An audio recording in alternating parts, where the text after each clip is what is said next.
Caleb here with Secret Photography, and today we're going to be walking the Prairie Trail in Sulphur, Oklahoma.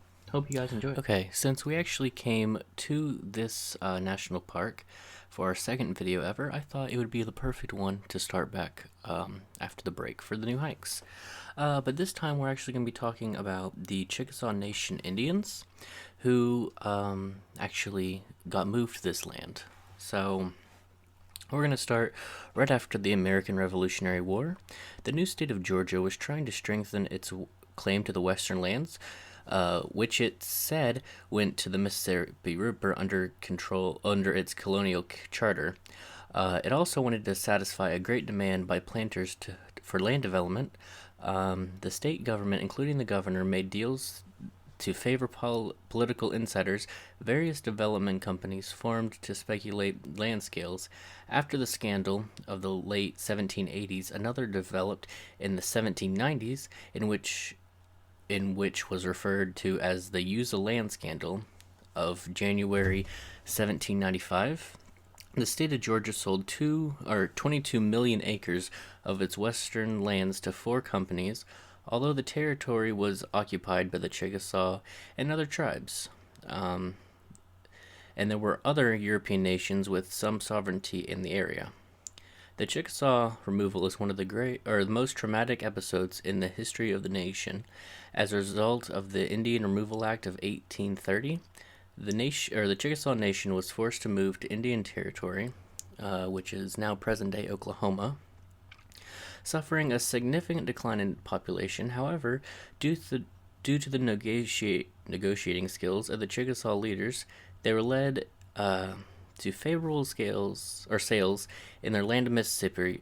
Of the five civilized tribes, the Chickasaw were one of the last ones to move. In 1837, the Chickasaw and Choctaw signed a Treaty of Dokesville, which the Chickasaw purchased western lands from the Choctaw Nation in Indian Territory.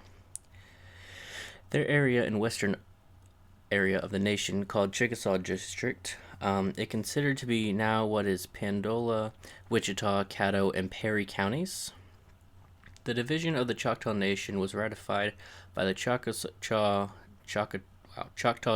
Treaty of 1854.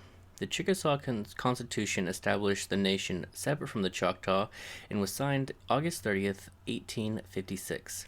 In the new capital of Tishomingo, now Tishomingo, Oklahoma, the first Chickasaw governor, Cyrus Harris, the nation consisted of four divisions: Tishomingo, County, Pontiac County, Pickens County, and Pandola County. Law enforcement in the nation provided by the Chickasaw Light Horsemen. Non-Indians fell under the jurisdiction of the federal court at Fort Smith in Arkansas.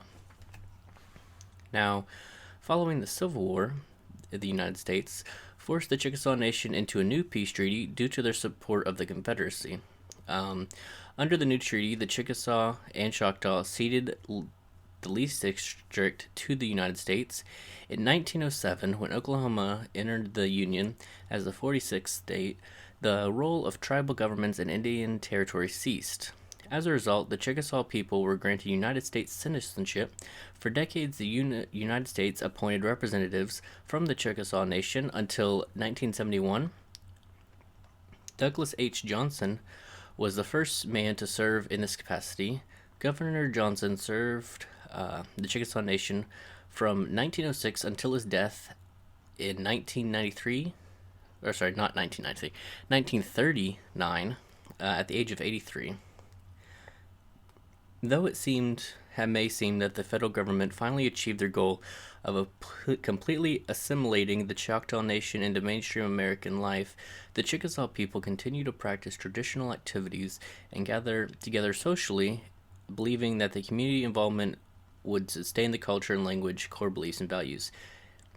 This gave rise to the movement which the Chickasaw Nation would govern themselves.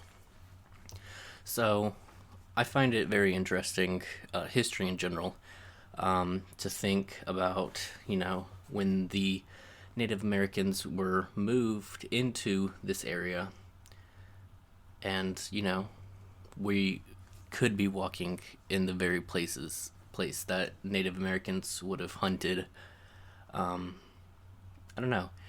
I think Oklahoma has a very rich history that most people don't really think about. I don't know, maybe outside of Oklahoma, they don't think about it as much. But we do have, at least in Oklahoma, a whole class that goes with Oklahoma history, and the struggles that they put the Native Americans in, by basically pushing everybody into this one section to colonize the rest of the nation. But yeah, so like the Travestine Creek Trail, which I'll throw a card up there if you want to go see what it was like, for my second video. It's very pretty. The other one is a lot more tree cover, while this one kind of goes up to a bluff or plateau, and you can definitely see has a very more arid feeling.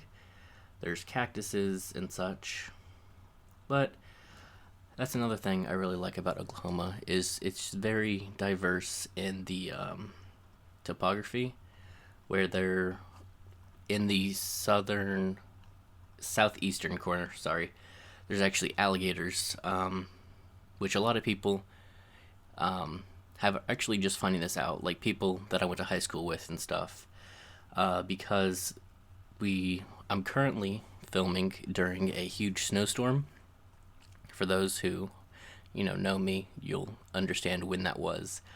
But the alligators have actually started putting their snouts outside of the water and then letting the water freeze around them so they'll still be able to breathe. But a lot of people are like, wow, I didn't know there was alligators. But yeah. And then, to the Great Salt Plains, which I'll throw the video up there, which is basically a desert. I've never been to a desert, but, well, kinda been to a desert. I'll also I'm sorry, I keep throwing cards up here. The Little Sahara, which, there's quite a few different,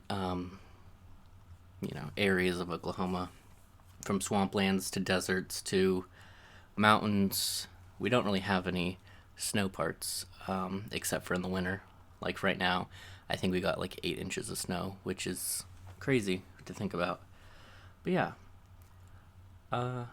it's been a while since I did a hike, or at least voiced a hike. But I hope you guys are still enjoying. I really think that the Travel Thursdays are going to be a good addition. Because these, obviously, like this hike, you can only see like 11 minutes of it, but it was about a 30-minute hike. So they do take a lot of time to film, and then I need to have to go and do all the research and do the voiceovers, but I really enjoy doing it. But, having those, like, the Pops one was technically the first Travel Thursday, because it's not a hike, but it's a stop along the way.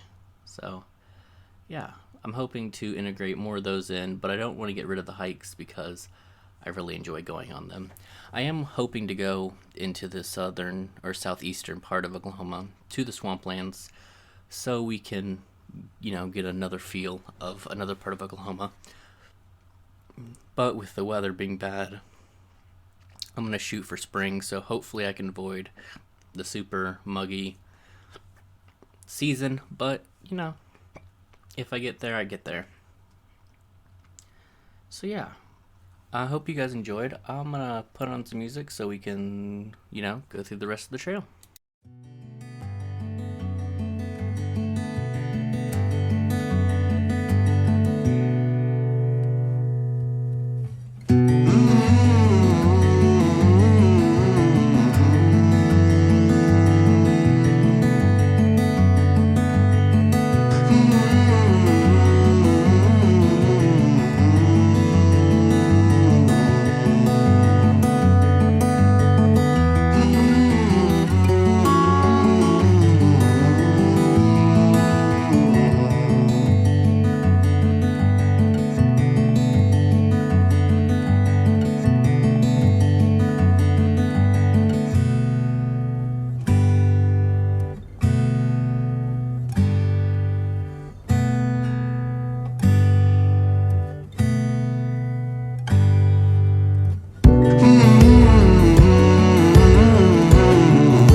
Prairie Loop Trail in Sulphur, Oklahoma. Hope you guys enjoyed. I will see you guys Monday for Minecraft Monday. Okay, if you push this circle right here, you'll subscribe to my channel, and if you push this one right here, it'll take you to the previous hike, and then this one right here will take you to the full playlist of all the Oklahoma hikes.